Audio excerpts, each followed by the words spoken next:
This is Lord's cricket ground, যেই stadium থেকে আসলে ক্রিকেটের জন্ম এবং ইংল্যান্ড ক্রিকেট টিমের home of cricket ground. And at the same time England ক্রিকেটের যে cricket board, this stadium is the English cricket home ground and cricket board.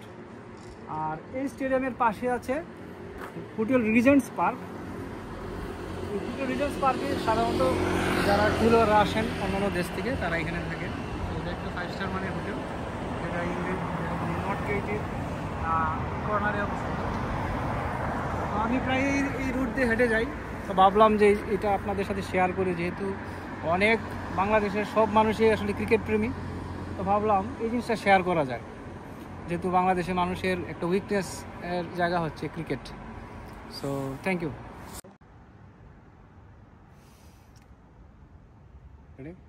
তো আমি এখন লর্ডস ক্রিকেট স্টেডিয়ামের পাশে আছি। তো এটা হচ্ছে লর্ডস স্টেডিয়ামের বাইরের ওয়াল। তো ওয়ালে ইংলিশ ক্রিকেট বোর্ড যে কতটুকু প্রফেশনাল, এটার একটা উদাহরণ আমি এখন দেখাবো। এটা হচ্ছে 2026 সালের 2006-এর হোম অফ ক্রিকেট ফিক্সচার্স। অর্থাৎ 2026 সালে এই ক্রিকেট স্টেডিয়ামে কোন কোন খেলা হবে, কার সাথে খেলা হবে, কত তারিখ খেলা হবে, সেটা এখন থেকেই তারা বাইরে গেটে প্রচার করতেছে, ওয়ালে প্রচার করতেছে।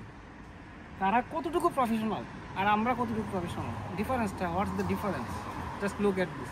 তুমি কাছে আসো। তো ফিকচারে দেখাচ্ছে নিউজিল্যান্ডের সাথে খেলা হবে 4 থেকে 8 জুন, দেন ইন্ডিয়ার সাথে খেলা হবে 13 জুলাই, দেন ইন্ডিয়ার সাথে খেলা হবে 19 জুলাই, পাকিস্তানের সাথে খেলা হবে 27 থেকে 31 আগস্ট। অর্থাৎ 2026 সালে এই লর্ডস স্টেডিয়ামে যতগুলো খেলা হবে সবগুলোর একটা ফিক্সার এখন থেকে তারা প্রচার করতেছে। অর্থাৎ কেউ যদি চায় তাহলে আগে থেকেই তারা টিকিট সংগ্রহ করে এখন থেকে বুকিং দিয়ে সেটা করে রাখতে পারে। So that is professionalism. So লর্ডসের পাশ দিয়ে হেঁটে যাচ্ছিলাম, তো ভাবলাম যে এই প্রফেশনালিজমটা আমি একটু আমার ফ্রেন্ডসদের সাথে শেয়ার করি। তো দ্যাটস ওয়াই আমি ছোট্ট ভিডিওটা করলাম।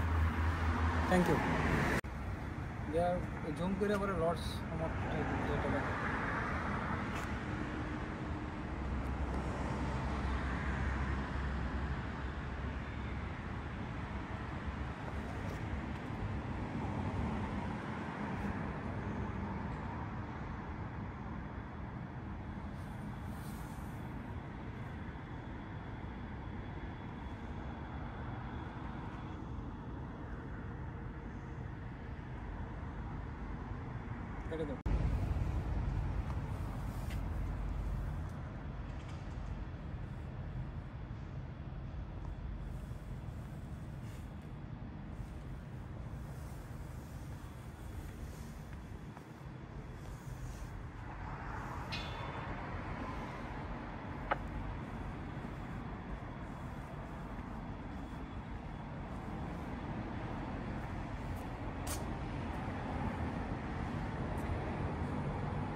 হুম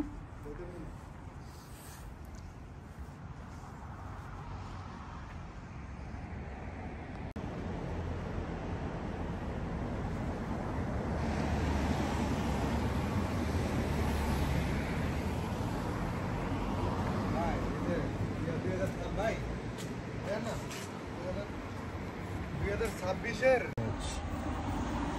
2026-এর শিডিউলে এখন দেওয়া দেখছেন।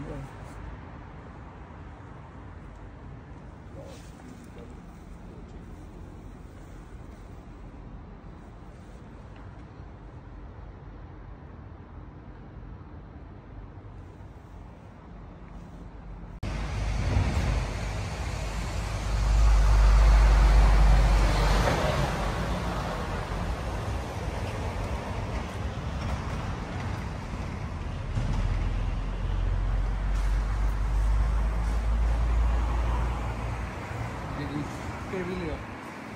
গ্যালারি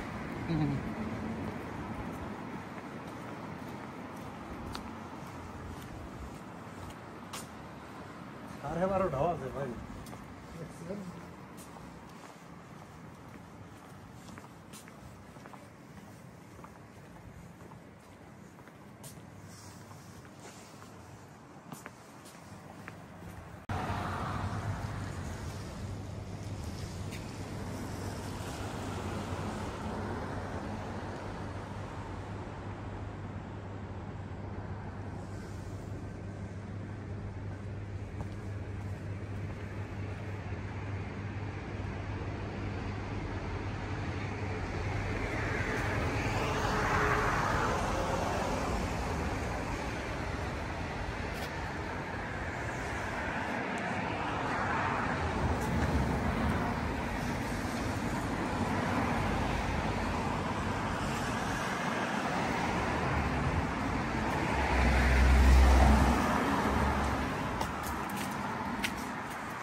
হচ্ছে লর্ডস টেবার্ন, যার নামে এই লর্ডস স্টেডিয়ামটা, তো যিনি এটা দান করেছিলেন। আমরা একটু কাছে আসি, এদিকে আসো, এদিকে আসো। সো উনি হচ্ছে লর্ডস টেবার্ন। সো ওনার জন্ম 1755 সালে, আর উনি মারা গেছেন 1832 সালে। তো ওনার নামে এই বিখ্যাত লর্ডস স্টেডিয়াম, আর হচ্ছে উনি দান করেছিলেন এই জমিটা। সো ভাবলাম যেহেতু এদিক দিয়ে যাচ্ছি, সো ফ্রেন্ডদের সাথে শেয়ার করি বিষয়টা এবং ভিউটা দেখাই যে লর্ডস স্টেডিয়ামের বাইরের অংশটা কীরকম সেটাও আমি একটু দেখা দিচ্ছি। সে কতটা পশ এই এলাকাটা, সে বিল্ডিংগুলো এতটাই পশ যে খুবই গুছানো একটা জায়গা।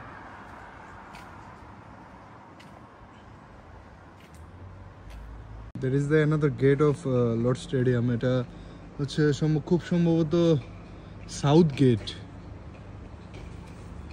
আর এটা হচ্ছে পুরোটা রাস্তা, আর আশেপাশের আবাসিক ভবন।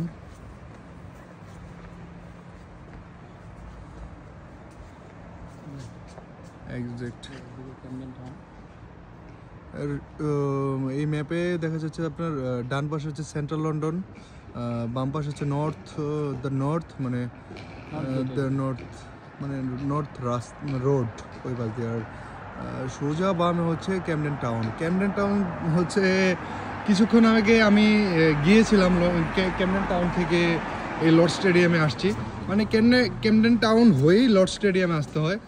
তো এই ক্যামডেন টাউন জায়গাটা আমি আপনাদের অন্য একটা সময়ে ঘুরিয়ে নিয়ে আসবো। এতটা পশ এবং এতটা এলিট একটা জায়গা আপনারা আসলে নিজের চোখে না দেখলে কখনো বিশ্বাস করবেন না যে ব্রিটিশ সিটিজেন যারা, ব্রিটেনার, অ্যাকচুয়ালি জেনুইন ব্রিটেনার যারা, তারা ওই ক্যামডেন টাউন প্লেসে স্টে করে। তো তারা এত পরিমাণ শৌখিন এবং তারা এতটাই উন্নত, আসলে দেখলে চোখ জুড়িয়ে যায়। হেঁটে যাচ্ছি লর্ড স্টেডিয়ামের, লর্ড ক্রিকেট গ্রাউন্ডের পাশ দিয়ে। এটা হচ্ছে পেভিলিয়ন, লর্ডের নার্সিং পেভিলিয়ন খুব সম্ভবত।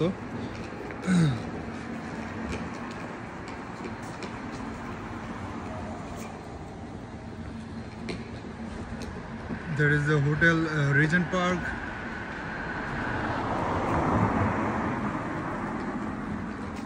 আমি আরেকটা জিনিস আপনাদের দেখাতে চাই, যে জিনিসটা খুব ফেমাস একটা জিনিস এই লর্ড ক্রিকেট গ্রাউন্ডের, সেটা সামনে গিয়ে বামে গেলেই একটু দেখতে পারবো।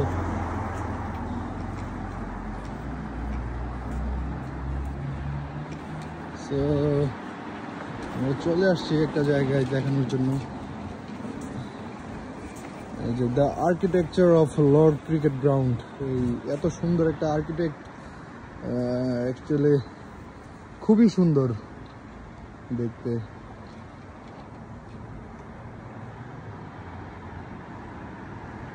So this is the Lord Cricket Ground.